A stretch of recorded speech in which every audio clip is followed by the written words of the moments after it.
Hello, bonjour. Aujourd'hui, on va parler de Meghan Markle, du prince Harry et de Charles.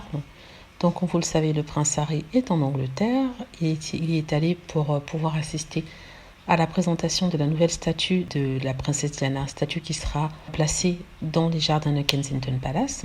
Et depuis quelques jours, on parle en fait de la relation du prince avec son père, le prince Charles, ou la non-relation d'avec son père, le prince Charles.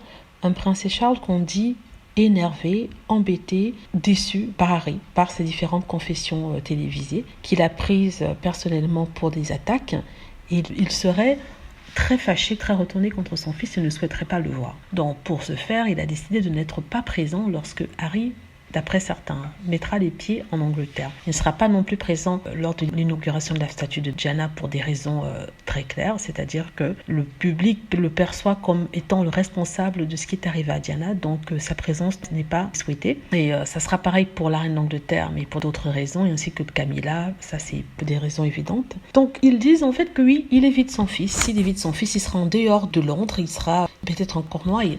Tout n'est pas clair en fait. Ce sont beaucoup de rumeurs, la plupart véhiculée par les tabloïds, mais pour celle-ci, j'y crois quand même un peu, parce qu'on a toujours parlé du grand orgueil du prince Charles, et la plupart des attaques qui ont été faites contre le prince Harry viendraient en fait de Clarence House. Clarence House, c'est la maison du prince Charles où il y a toute son équipe, et ça viendrait de là, et aussi de Kensington Palace où le prince William réside.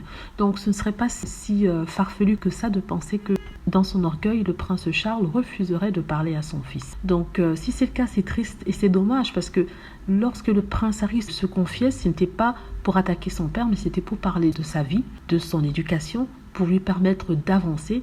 Il s'est engagé dans le combat pour une amélioration des services pour la santé mentale.